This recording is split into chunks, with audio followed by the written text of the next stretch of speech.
कल्पना चावला की मौत दुर्घटना थी या नासा की लापरवाही? वो हादसा जिसकी यादें 20 साल बाद भी लोगों के दिलों में ताजा हैं। सब कुछ मालूम होते हुए भी जब एस्ट्रोनॉट्स को जानबूझकर मरने के लिए छोड़ दिया गया।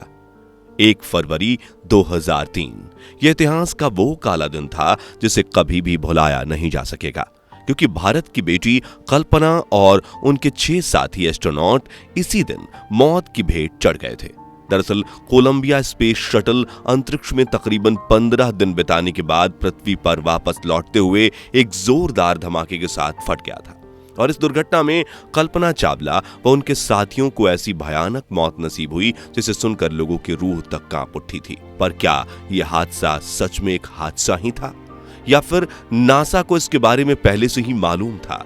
नासा जैसी बड़ी स्पेस एजेंसी से इतनी बड़ी लापरवाही कैसी हो गई कि इसका खामियाजा 7 बेकसूर एस्ट्रोनॉट्स को अपनी जान देकर चुकाना पड़ा?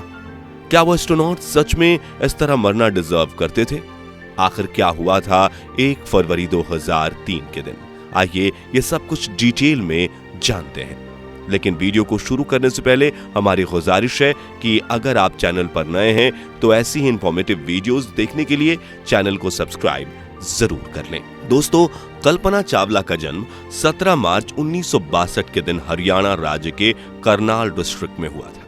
हालांकि परिवार के अंदर वो अपने 4 भाई बहनों में सबसे छोटी थी, लेकिन उनके ख्वाब सबसे ज्यादा बड़े थे। परिवार के लोग उनको प्यार से मोन्टो कहकर बुलाते थे, लेकिन टैगोर बाल निकेतन नाम के एक स्कूल में जब उन्हें एडमिशन के लिए भेजा गया तो उन्हें वहां एक आधिकारिक नाम देने की जरूरत पड़ी।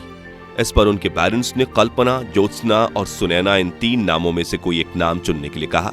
स्कूल प्रिंसिपल ने नाम चुनने का यह फैसला मोन्टो पर ही छोड़ दिया, और जैसे ही उन्हें एक नाम इनमें से चुनने को कहा गया, उन्होंने तुरंत अपने लिए कल्पना चुन लिया। कल्पना को बचपन से ही अंतरिक्ष में लंबी उड़ान भरने का शौक था, जिसके चलते वे हवाई जहाजों में बहुत दिलचस्पी दिखाती थी। यहाँ तक कि अपने पिता के साथ पास के ही एक फ्लाइंग क्लब में जाकर वे प्लेन्स को उड़ते हुए देखती थी। आंखों में उड़ने का यही सपना लिए कल्पना ने हंसते हंसते अपने स्कूल की पढ़ाई पूरी की और उसके बाद 1976 में पंजाब इंजीनियरिंग कॉलेज में एरोनॉटिकल इंजीनियरिंग में बैचलर्स की डिग्री प्राप्त कर ली। कल्पना के सपने बहुत बड़े थे, इसलिए वो यहीं पर नहीं रुकी, बल्कि इसके बाद उन्होंने अमेरिका जाकर यूनिवर्सिटी ऑफ टेक्सास से एरोस्पेस इंजीनियरिंग में मास्टर्स की डिग्री हासिल की और फिर यूनिवर्सिटी ऑफ कोलोराडो से पीएचडी पूरी करके नासा में एक एस्ट्रोनॉट बन गई। जिस दौर में कल्पना ने यह मुकाम हासिल किया था, तब भारत में महिलाओं द्वारा ऐसा कुछ अचीव करने के बारे में लोग सोच भी नहीं सकते थे। यही वजह थी कि कल्पना भारत की करोड़ों लड़कियों के लिए उनकी आइडल और पूरे समाज के लिए एक मिसाल बन गई। सबसे पहले कल्पना नासा के STS-87 नाम के स्पेस मिशन का हिस्सा बनी, जिसमें उन्हें as a prime robotic arm operator select किया गया था। 19 नवंबर 1997 के दिन STS-87 मिशन ने अमेरिका के कैनेडी स्पेस सेंटर से अपनी उड़ान भरी और इसी के साथ कल्पना चावला अंतरिक्ष में जाने वाली भारतीय मूल की पहली महिला बन गई। नासा का यह मिशन पूरी तरह से कामयाब रहा, जिसमें कल्पना समेत कुल 6 क्रू मेंबर्स सवार थे और तकरीबन 15 दिन 16 घंटे स्पेस में बिताकर नासा का कोलंबिया स्पेस शटल 5 दिसंबर 1997 के दिन सुरक्षित रूप से पृथ्वी पर वापस लौट आया। इस मिशन के सफल होते ही पूरे भारत में हर जगह कल्पना चावला का नाम गूंजने लगा और बड़े ख्वाब देखने वाली हजारों लाखों लड़कियों के लिए वो एक इंस्पिरेशन बन गई। लेकिन फिर सवाल यह आता है कि अगर सब कुछ इतना अच्छा रहा था तो फिर कल्पना की मौत कैसे हुई? इसका जवाब है STS-107, जो कल्पना का दूसरा और नासा का STS सीरीज का आखिरी स्पेस मिशन था। STS-87 की तरह इस मिशन में भी कोलंबिया स्पेस शटल का इस्तेमाल किया जाना था। वैसे तो मिशन को 2001 में लॉन्च करने के लिए प्लान किया गया था, लेकिन आपको जानकर हैरानी होगी कि स्पेस शटल में बार बार आने वाली खराबी के चलते यह मिशन 1 या 2 बार नहीं बल्कि पूरे 18 बार पोस्टपोन्ड किया गया। शायद यह वो इशारा था जिसे नासा को समझ लेना चाहिए था, मगर नासा ने इसे नजरअंदाज करके मिशन को जारी रखा और इसे लॉन्च करने की नई तारीख 16 जनवरी 2023 तय की। कल्पना के अलावा इस मिशन में 6 और एस्ट्रोनॉट जाने वाले थे।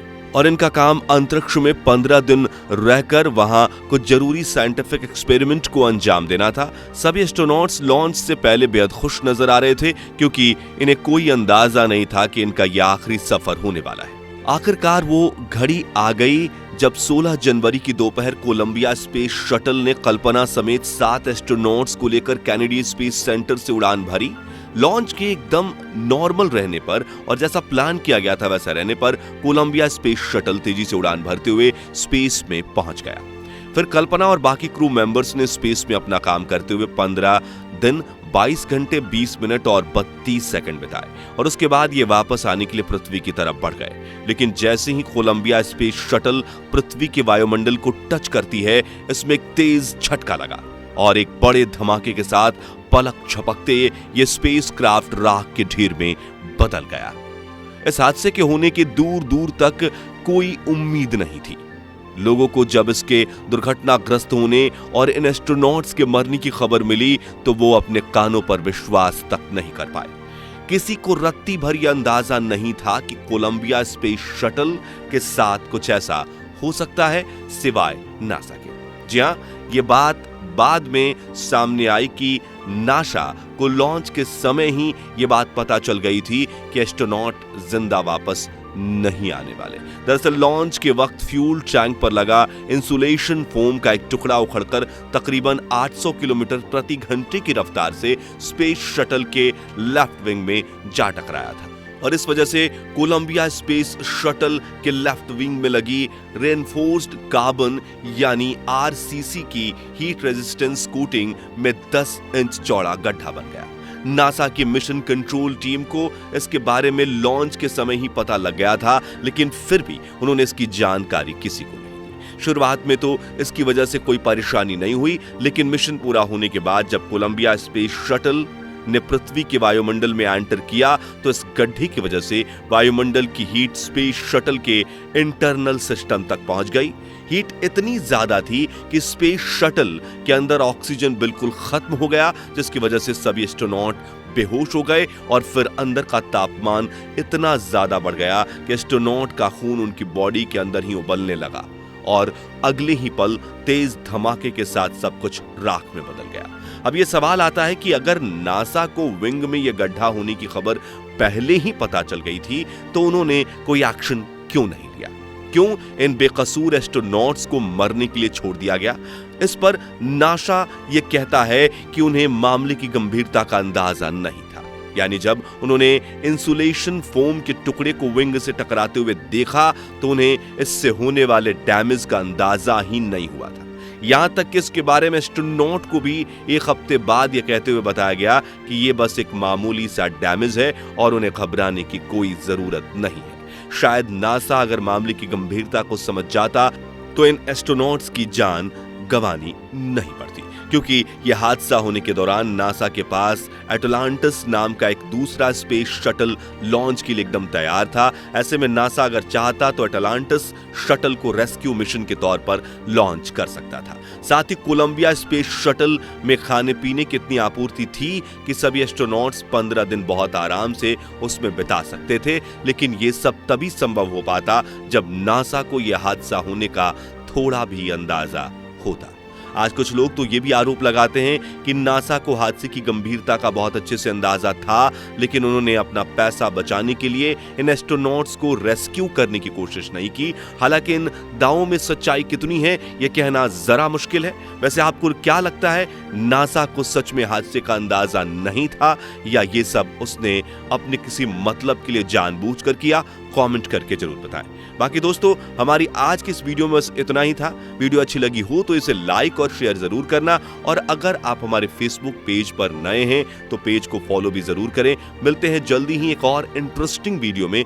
तब तक के लिए गुड बाय, जय हिंद।